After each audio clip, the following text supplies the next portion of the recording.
and his name is really associated with that. And then we take a long jump into the present, or into last year, when in August, after the uprisings that overthrew Sheikh Hasina, whose party, the Awami League, had been in power for 20 of the previous 30 years, he's taken on the role of chief advisor to the interim government of Bangladesh. That's a role that some of the protesters asked him to take on, which he's accepted. And many things have landed on your desk as a result. Many controversies about the next elections, which we will talk about when those are going to come, about the terms of those elections, many controversies about the media in Bangladesh, and of course you have the IMF to deal with. Now, the privilege of many leaders and difficult economic circumstances for Bangladesh, including with the new world of tariffs that we are in many ways. So we're going to talk about all these things. Let me just say, for the avoidance of doubt, we are not under the Chatham House rule. This is being live streamed. It is very much on the record. So with that, Professor Yunus, very warm welcome. And you said that you were going to just make a few opening remarks about, indeed, what is on your mind, if not on your desk. Well, thank you for inviting me. That's what I wanted to say. I have come to London with many incarnations. I was remembering my first incarnation as a Boy Scout way back in 1955, just returning from 8th World Jamboree held in Canada. So I was interviewed by BBC about my experience in Bangla program. So I earned 2 guinea for that. So I still remember. It's a tremendous source of enjoyment that I earned 2 guinea in London. Since then, I have been here for many reasons. So one of them, as you mentioned, microcredit is issue. And then on youth movement, on social business, on creating a new world of 3 zeros, zero net carbon emission, zero wealth concentration, zero unemployment, and kind of pushing the idea every time that we have become part of a wrong civilization. We created a wrong civilization and just self-destructive civilization. We have no scapegoat in this civilization. We can, if you want to save ourselves as a human race, only way left to us is to create a new civilization, abandoning the present civilization. A civilization which will be characterized by 3 zeros. Zero net carbon emission, zero wealth concentration, zero unemployment. That's what I was doing and enjoying it, finding many people who would like to listen, argue, and get involved. It's an action thing. It's not just academic discussions and leave it at that. So I was very happy with that. But then new incarnation comes. I have to head a government. Absolutely unheard of. I never thought about it. And I got into it. So today I came in that incarnation. But I'll be free, I'll free to talk about other things too. Thank you. I'll stop here. Thank you. Thank you. So I think you're meeting the King Charles on your, if you like, previous incarnation to do with the environment and microfinance, and you've met elements of the British government to do with your current role, which, as I said, we're going to start with, even though it is less, it brings us to the nitty-gritty of running a country. And we can go back to perhaps to some of the other themes and questions. But let me start with this question of the elections, which is controversial. You've said now a few days ago, okay, the next democratic elections are going to be in early April. But there's still a lot of controversy. The army and some politicians would like them by the end of this year. I believe you've banned the Awami League, the party of Sheikh Hasina, from contesting those elections, but it's one of the big parties. So already a big chorus of people saying these elections are not going to be free and fair. What do you say to that? Well, I keep saying that we will have the most beautiful election we ever had in our history. And the time is right, people are ready. When you have an election after many, many years, after 17 years, you are having first time a real election. Excitement in the country that we will really go and cast our vote. In this meantime, it is 17 years. Imagine all the young people who are coming to that voting age. They are piling up. They never had the opportunity to cast their first vote yet. So excitement of these young people that I will decide who do I vote for. These boys, girls who waited and waited and waited. Their voice never counted like many other, the rest of the nation. So that excitement we want to use and create what we call a new Bangladesh. It's not just voting for routine, voting for electing a new government. It's voting to create a new Bangladesh. What is this all about? That's the promise we made as we were given the responsibility to make sure that the ideals, of the dreams of all the young people who gave their blood just the other day before we took the responsibility. We honored their wishes, we honored their dream. We want to say goodbye to the old Bangladesh and create a new Bangladesh. So we defined the new Bangladesh by three things. One is reform. We don't want to go back to the institutions who created this. So we want to reform all the institutions we have in the country. So we created commissions for each institutions to study and give us recommendations, what the fundamental changes in all those things. So we have a series of those commissions. They have submitted their reports, lots of recommendations, very, very drastic changes in the institutions that we have, elections, parliaments, constitutions, civil service, everything. So those recommendations. So we're looking at those recommendations, but our job is to build the consensus with all the parties. So we created a last commission, Consensus Building Commission. Have you heard about something like that? Consensus Building Commission? We have them. So their responsibility is to go through all the political parties, sit down together, find out which are the recommendations they will accept, and see in which recommendation all parties accept. That's a tough job for Bangladeshi politicians to agree on something all parties agree. You know, I must say it would be tough for many politicians to agree on that because, and that's not a joke about politicians, because they might say, look, that's taking away the democratic element. Why don't you trust the voters? Trust the voters to vote for any of these parties and rely on them to use their judgment to pick the best ideas, rather than a commission appointed by you and your colleagues picking which ideas you like.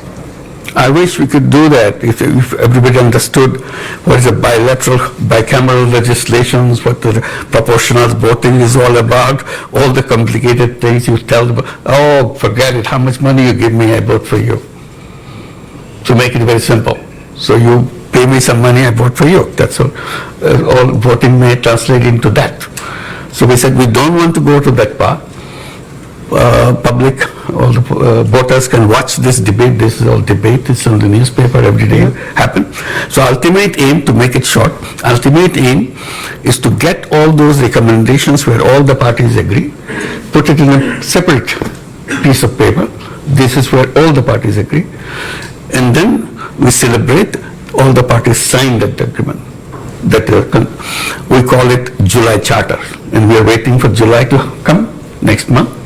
This charter will be presented to the nation, July Charter, and we celebrate. On this basis, now we'll have the election. That's how the election procedure was done. So one is the reform agenda. Next is the trial of the people who are perpetrators of all the things that happen in Bangladesh. I don't have to elaborate. It's a huge thing. It's a terrible thing that happened to Bangladesh. People were killed point blank on the street every day. Your son, your daughter went out, never came back, just shot. Two friends went out in the street saying goodbye to each other. we may not come back. Maybe one of us will come back, another will not come back. We say goodbye to each other. Went out of the street. Either none of them came back or one of them came back. And that's the period we passed through. This is coming as almost a year now. So we'll be celebrating those days of July and August and have this charter. And one is reform, another is the trial of all the perpetrators of this. People disappeared every day, and nobody knew where they disappeared, where did they end up their life. And horrible stories after stories. These are all documented now. So we have to find out why it happened, who did it, either whose orders. So we have to try them. So this is another agenda for us. Number 3 is the election. So this we are talking about the election. So these 3 is our responsibility. So I'll come on to the trials of people involved in a moment, but I just want to stay for just one moment on this question of the Charter, because critics of what you're doing would say, look, you're ruling out lots of political parties, anyone who doesn't agree with this Charter, for example, the Awami League.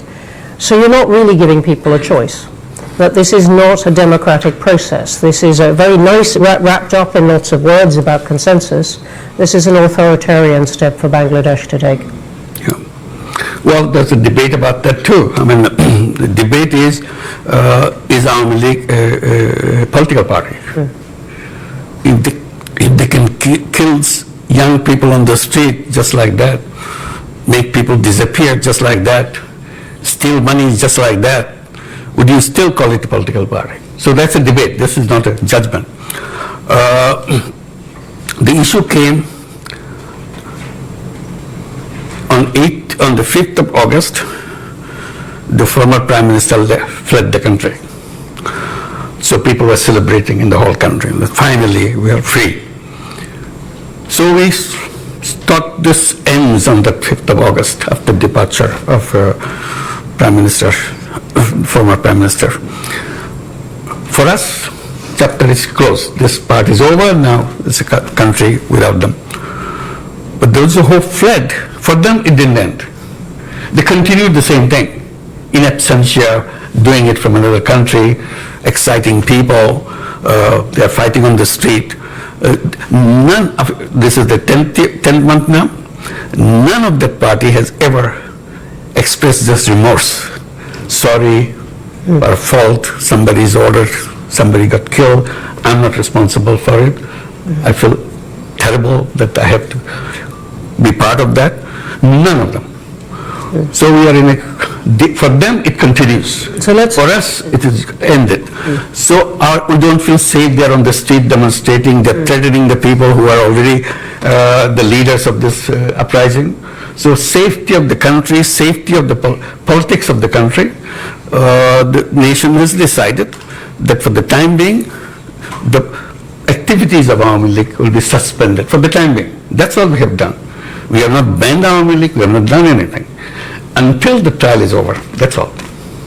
The trial of those people? All the people who found guilty. So let me ask you then about that. Sheikh Hasina is obviously under the care of India, now in a secure house there, which she fled to. Will come on to relations with India as a result. But if I said to you, why not leave the question of the trial to the next elected government? What would you say? Why is this interim government going to deal with it? I didn't decide it. We are given this task by the people who invited us to take the responsibility, 3 tasks. And we accepted those 3 tasks, and we are just going through that.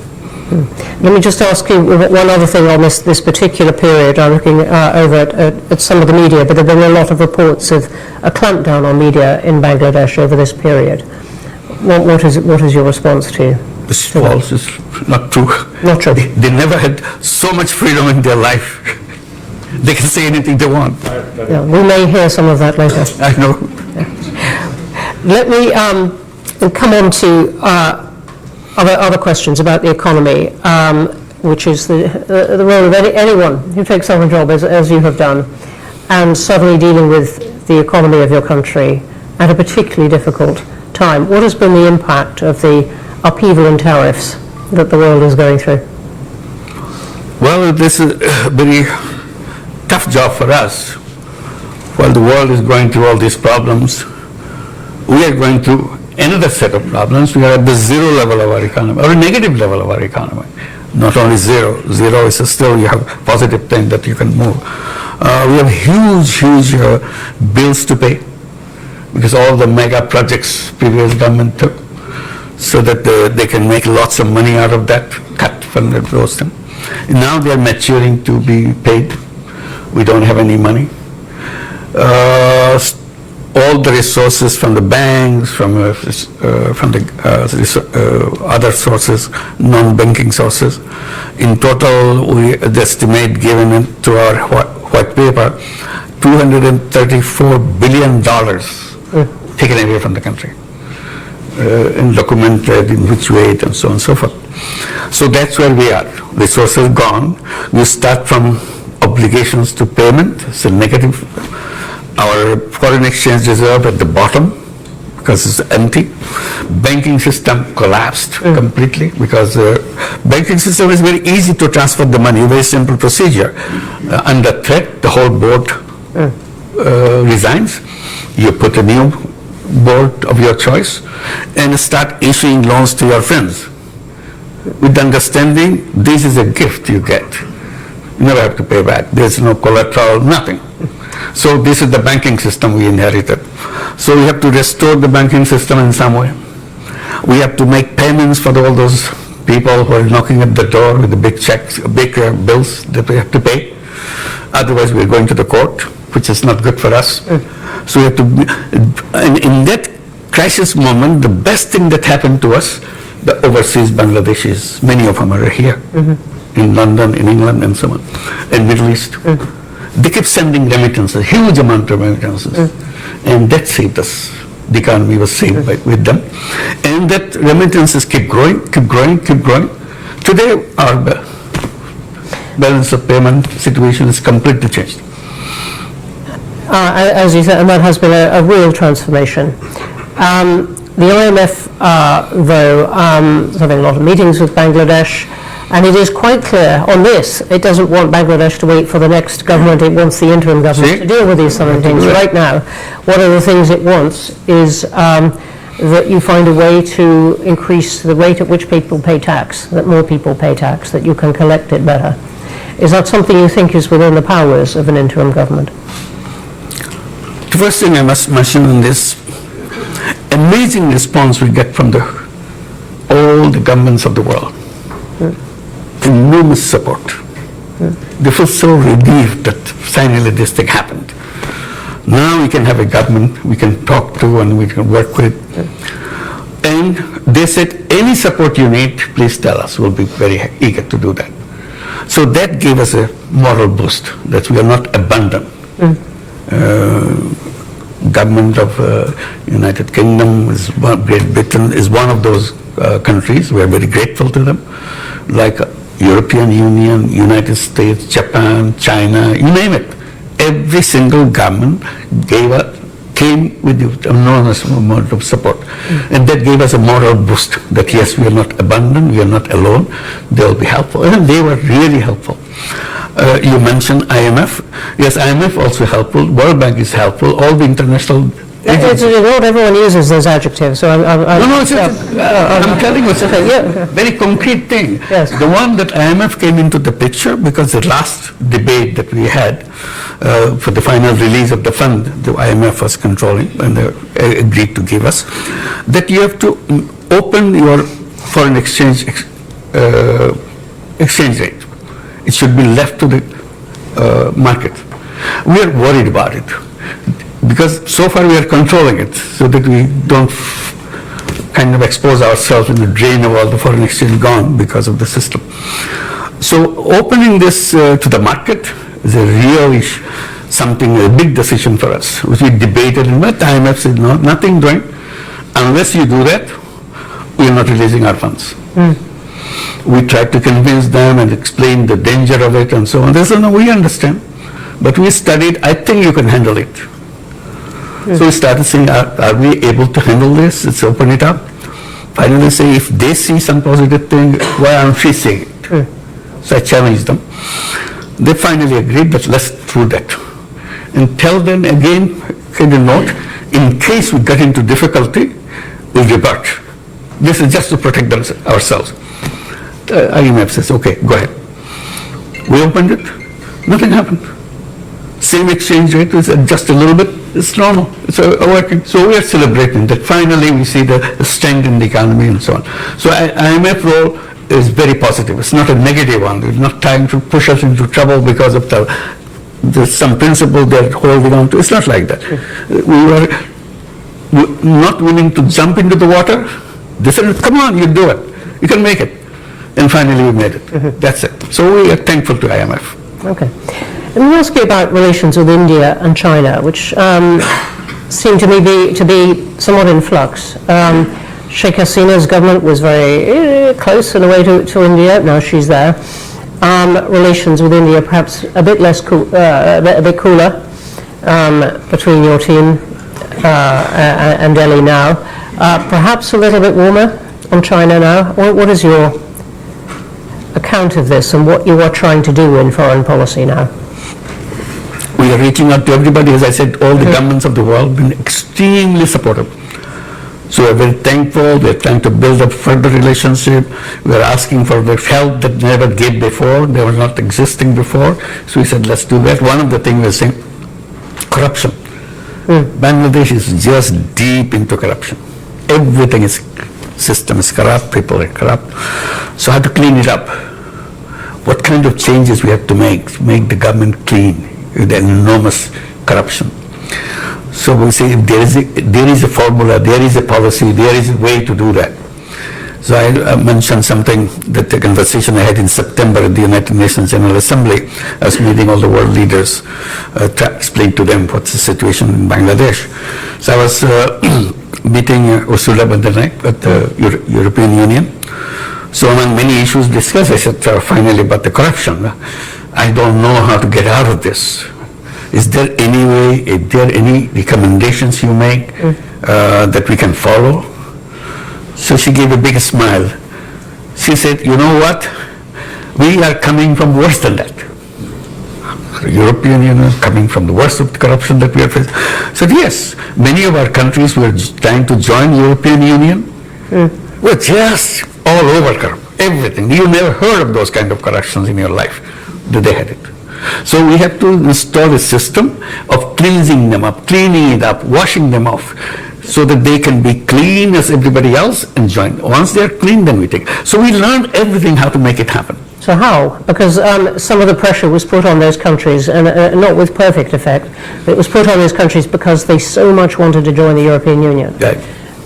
So what is the pressure on Bangladesh politics and society to clean up?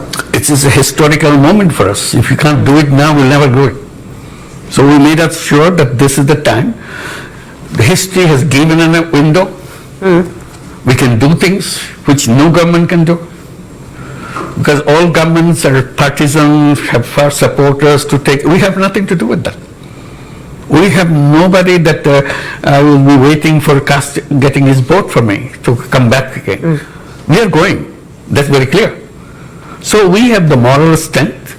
As the interim government. Absolutely. Yeah. Interim government is a historical opportunity. It's an amazing opportunity. So how in the short year, the 9-10 months that you've got, how are you going? And I'm interested. Chatham House has done a lot of work on corruption. Our most recent big project in Nigeria, but it's a problem that many countries have. I'm just interested in what you are trying to do. Oh, just one example. One example. Yep. You need a passport. You have to go to the passport office, apply, and somebody will show up. You apply for a passport. If you go this way, it will take years. You never get it. You make a deal with me, give me X amount of money. I'll deliver it to your home. The guy is a representative of the officer who issues the passport. So everything that you see outside, all the norms, rules, procedures, now implemented not by the government officials, by their representatives who split the money that they earn. So what we said, from now on, we'll deliver passport online. And people were very happy that, okay, you can issue passport online. They go there to get this or try it at home. It doesn't work. What happened? Server is down. Somebody's It's manipulating. very interesting. I mean, several countries are finding a way to use technology to Exactly. cut out the Technology person came behind the as desk. very helpful. Yeah. So what we did, we started, just now we started this, started creating some kiosks. Government Service Center. We don't say government, Bangladesh Service Center. Young guy with a computer sitting there, boy, girl, been trained to give all the services. This is all, we made all these months, we are preparing all the ministries, every service you got, whether you're paying taxes, or you're issuing driver's license, or you're issuing your renewal of your passport, whatever, or your land tax, which is absolutely complicated. They can make as complicated as they could. So now everything has to be delivered online. So we trained these young people, just started last month, this kiosk. And you come, there's a price list. If your passport, so many days, this month. It's so many days, and we deliver home. Not all, you give you a message, you come and pick it up. That's it. So we have 3 centers now. Within next month, we'll expand to several more. Gradually add to several more. And we're challenging every ministry.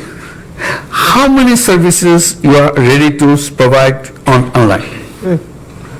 They say we have 5, we have 10, we have 15. Okay, whatever you give it to them.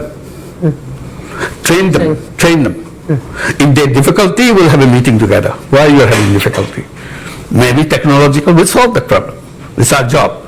I said, the task of the interim government, by the time they leave the government, all these services will be available, the people, and all the ladies at home in the villages, women, housewives, they will be delivering these services. We'll train them, they will deliver it. They don't have to come to the city to do that. Wherever you are, you have the computer, you have the everything. Or the phone, yeah. So this is the journey that we want to complete. All right. So thank you for that detail, which is very inspiring. I want to jump to a vision of something much more difficult, which is the Rohingya. Hundreds of thousands of them in the camps. What is going to happen? Well, that's the question I raised as we came to the responsibility. Rohingya is mentioned.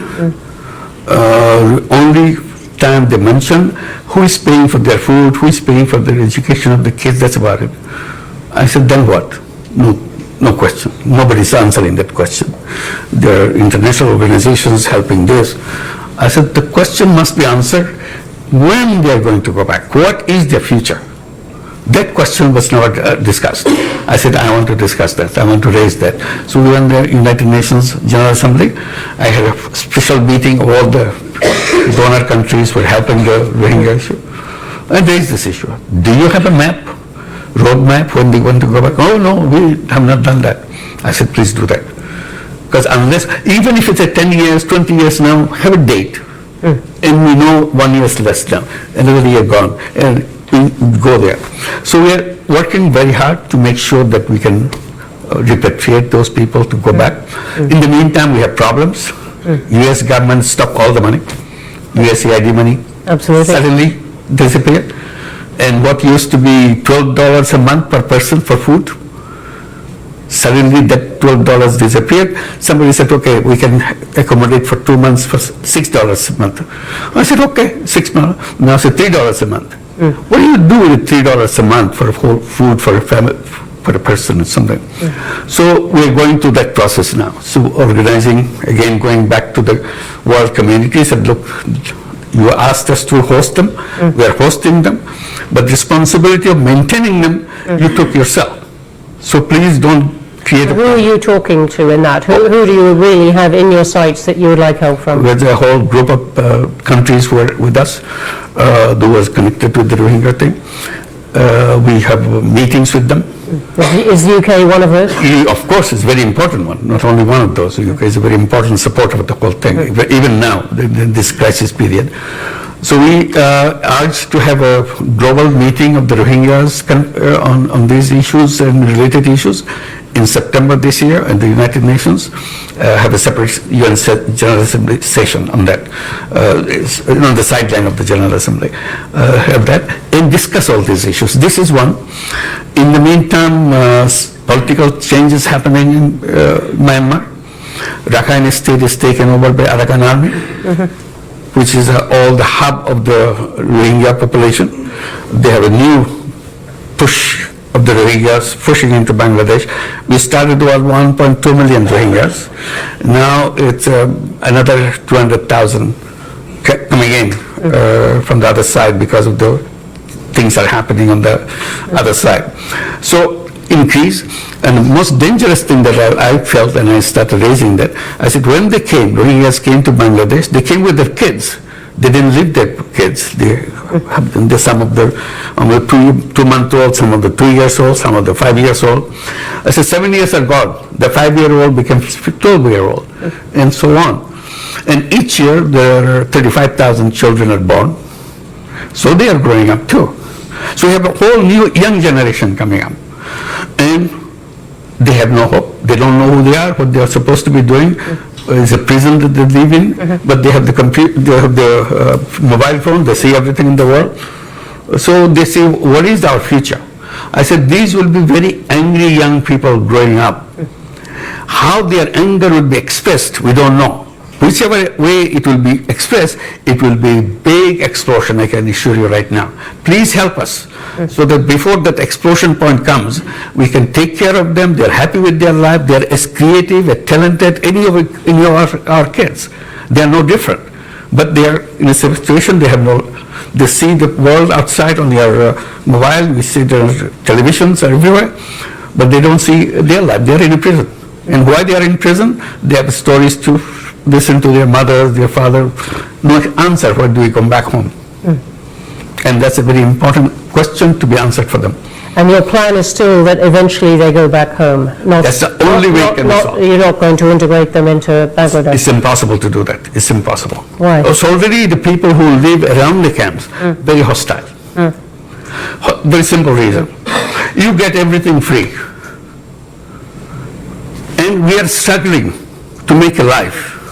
And then you take our jobs, you take our food, you take away things from us. Why didn't you go back to your country? Why are you interfering with our life? Those kind of things.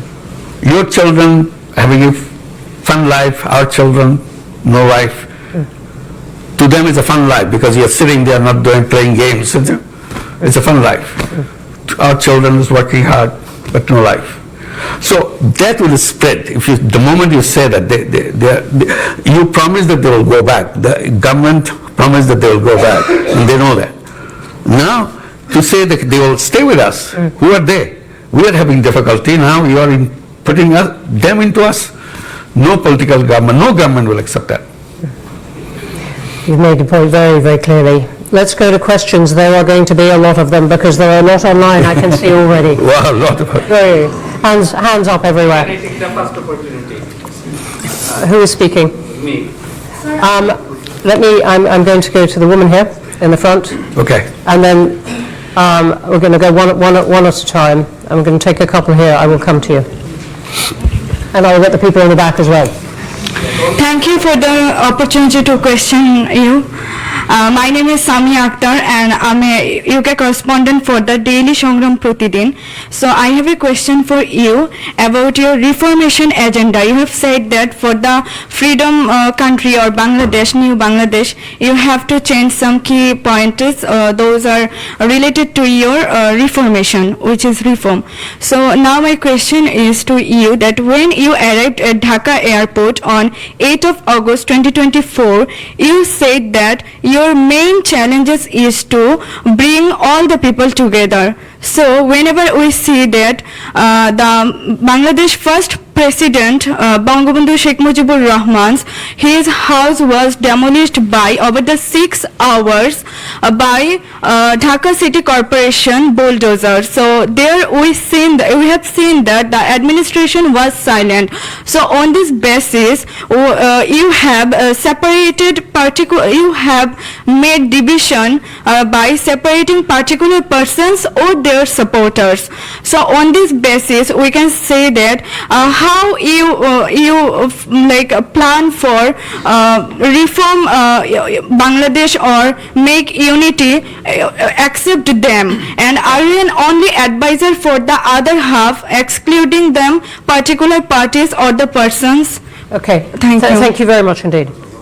There's a lot of yeah, simple answer is lots of questions, lots of issues, all came at the same time. We can handle everything right away. So it's a kind of a period that we have gone through. Things have calmed down, come to order. Now we are dealing with it. Bringing order to the nation was a big task for us because the police force that we got, yesterday they are shooting at the kids. And today suddenly they said, okay, clear the road, get out. Who are you? They want to beat you up because you killed my brother, you killed my son, you killed my sister. And now you're telling me to do what to do. So they're afraid to go to the road. So we had a deadlock situation. We didn't know how to handle those kind of things. So it took time.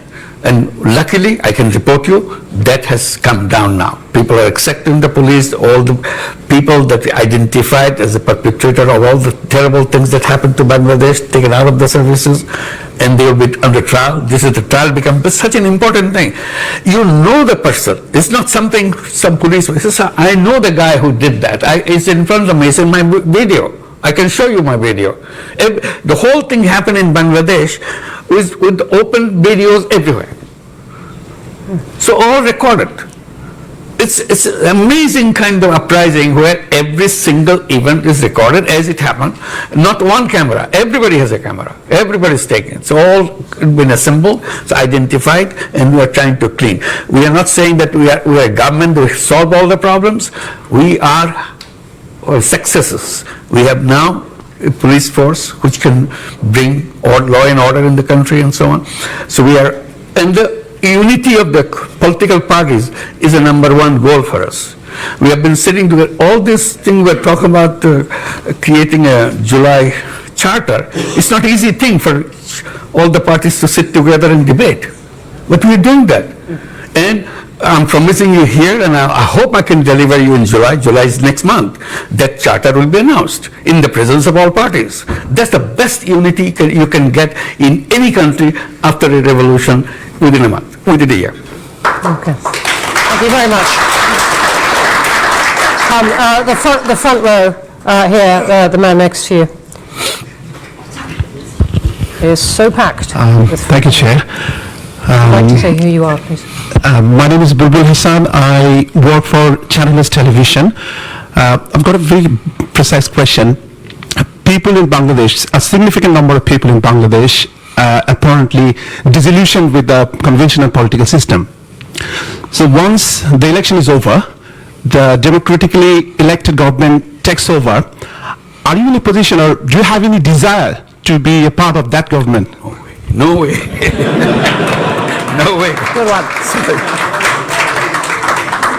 I think none of our cabinet members would like to do that, not only me. So our job is to make sure the transition is managed well and people are happy when we hand over power to the elected government. So we want to make sure election is right. That's a very critical factor for us. If the election is wrong, this thing will never be solved again. It will be very difficult. Thank you for the question and answer. Right, let me count, last one in the front row here, and then I'm coming to the back, and over here. We've got good time. Not for everyone, but lots of time. Sorry, no, I'm this chap here. Sorry. Hi, thank you very much for arranging this event. My name is Diwan Mehdi. I'm the Director General of British Bangladesh Chamber of Commerce and Industry. First of all, I would like to say thank you to you for taking the responsibility in a big chaos when the young generation was wanting for a big change. So you showed the courage, and we appreciate your time and patience. We had no other option. Okay. My question is to you. We have seen a very surprising role played by India. They seem to be a democratic country, but when it comes, we talk about Bangladesh, their role is very unclear. in what capacity, if I speak very legally, they are keeping Sheikh Hasina in their country while there would be a trial going on in our country? And the same question was asked in their parliament. They did not have any clear answer. And I know you are a very well-known person, like internationally. In order to create pressure on India, how you are using your lobby in terms of United Kingdom, in terms of USA and other countries, because this is very surprising in 21st century. If we see a prime minister fled from one country after killing thousands of people, after making injured thousands of students, like number of incidents we have seen there was no internet even. Our friends were there, our family member was there, and someone needs to take the responsibility. And how, in what capacity India is keeping her? Thank you for the question. As you described, if I had the chance to show the 1 minute video of 1 minute video for the entire thing, so whatever somebody captured, you'll understand what it is, how the things happen, how terrible things, how cruel things happen. So it's not the 1 minute. It goes on month after month that happened and came to the peak of this in July, and finally 5th of August the government disappeared. So all this anger is in there, and the whole anger and everything is now transferred in India, because she, the Prime Minister, went there and started, not only she's living there, the problem is, when I had a chance to talk to Prime Minister Modi, I just simply said, you want to host her? I cannot force you to abandon that policy, but please help us in making sure she doesn't speak to Bangladeshi people the way she is doing. She announces on such and such day, such and such hour she will speak, and the whole Bangladesh get very angry that why is she speaking? Why is she keeping this whole anger thing inside of us now? And is India doing what you asked? No.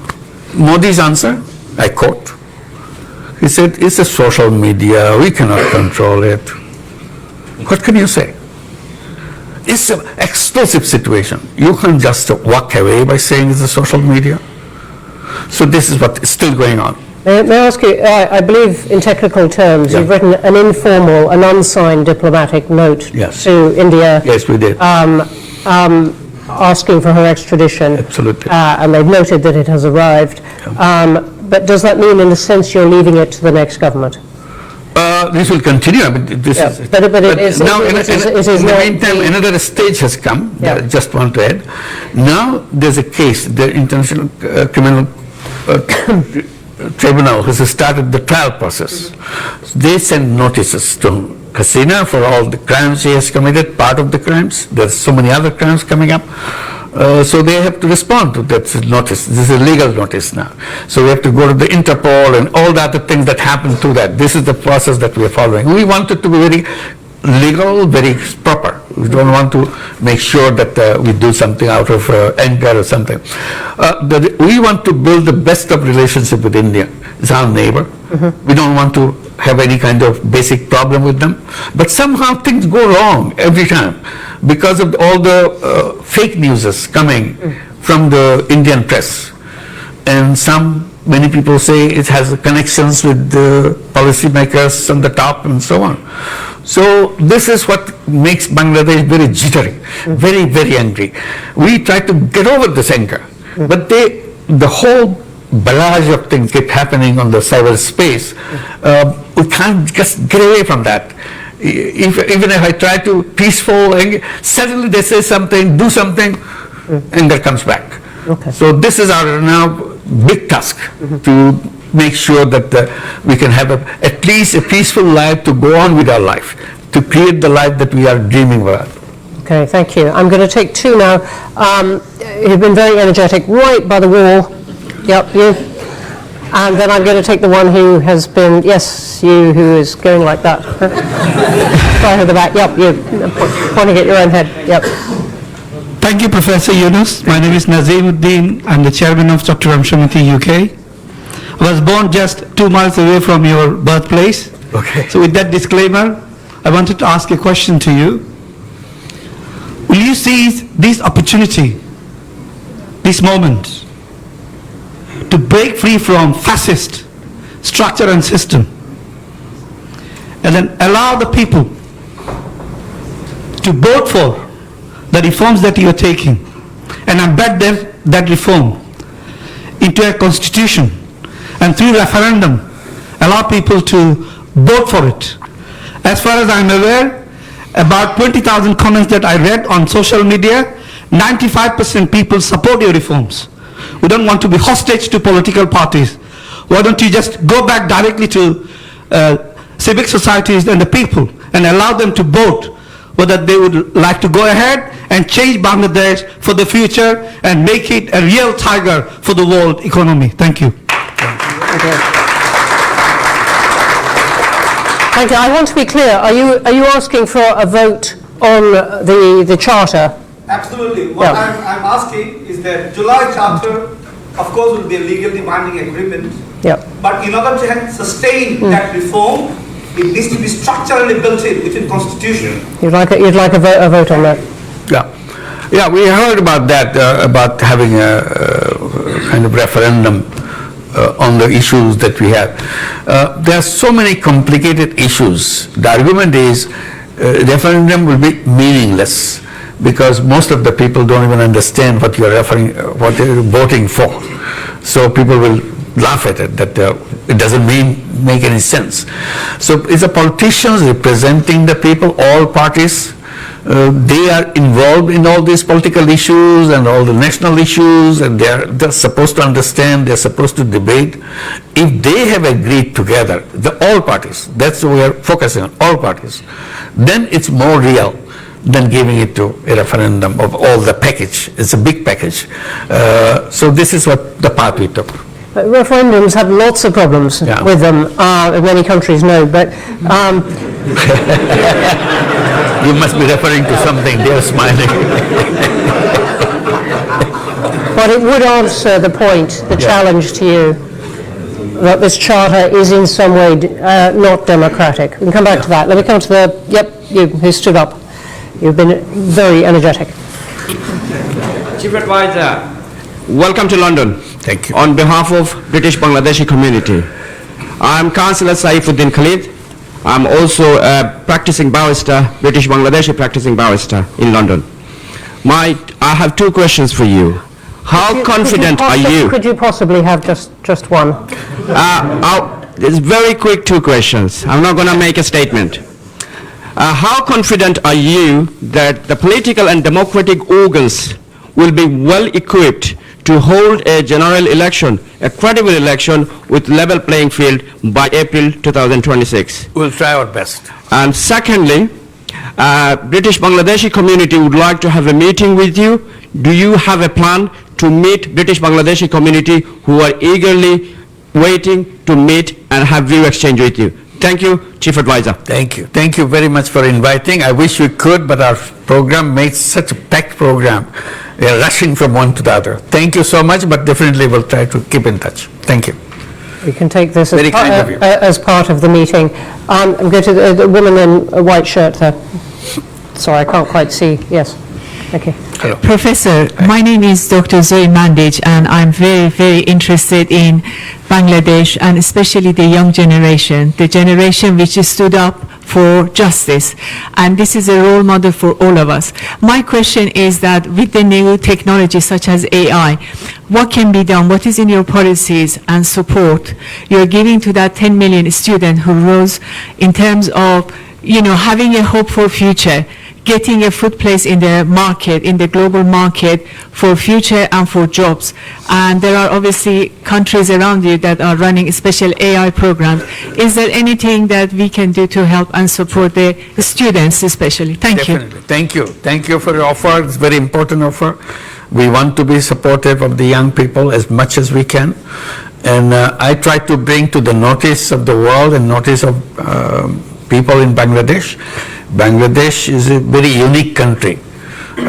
It's the 8th most populous country in the world.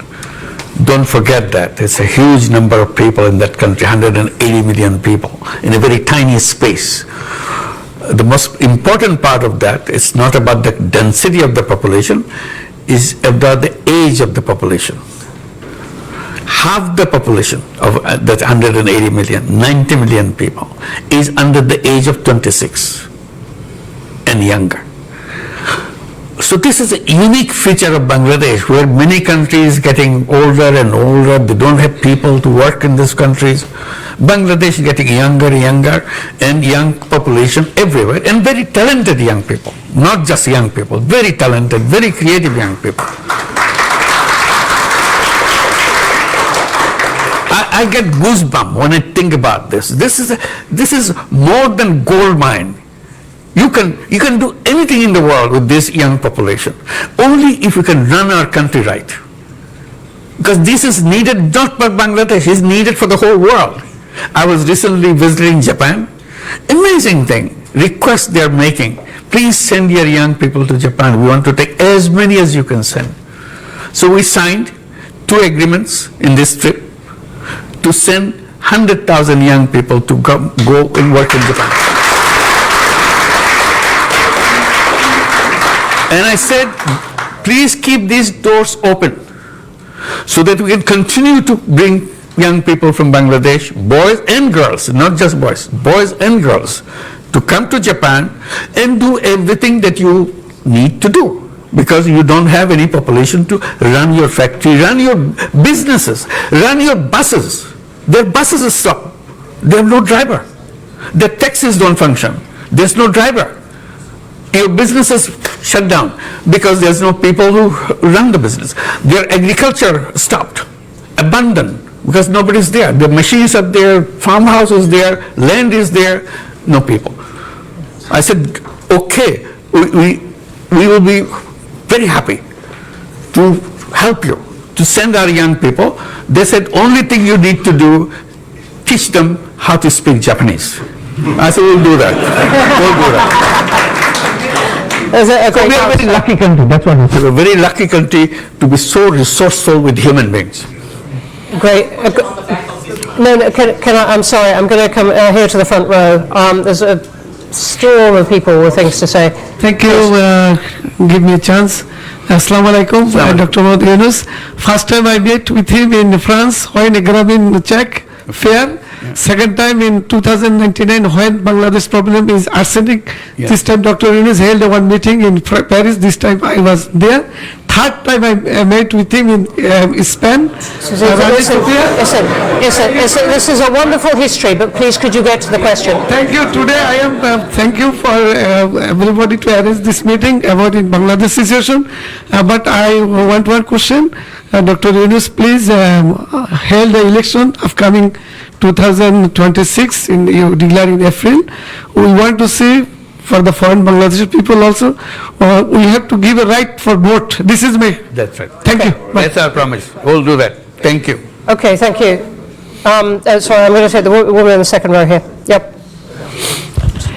Thank you. My name is Halima Begum. I represent Oxfam, but mostly I'm here representing my mother, who cannot be here today, and it's an honor to be in this space with you today, Chief Advisor. My question is... Please give my salam to her. Thank you very much. She will be so pleased. The question really I have is how much security can you offer to the protection of women's rights and gender? Because often when we see challenges around democracy, it's women who are then exposed. And as we know, the rollback of gender is quite a significant concern at the moment. Thank you. Thank you very Thank much. you. There are not so many women We had in the this Women audience here Commissioner, today, so thank you for the question. Very bold recommendations. Women are outspoken. There are many members in our cabinet represent them, women cabinet members. So the status-wise, we are doing the best possible way. We are not perfect. Definitely Bangladesh has lots of difficulties in getting all the rights established in an open and fair way. But government is committed to establish them. That's all we can assure you. Thank you. Thank you. The woman here on green of me. So much. I'm Nasir Rahman. No, sorry. I'm so sorry. It was a very good beginning. Let me see if we can get you in. Let me see if we can get you in as well. Thank you very much. Thank you. It's working. It's on. Your Excellency, welcome to London. My name is Amira Konopianova. I work for Chevron.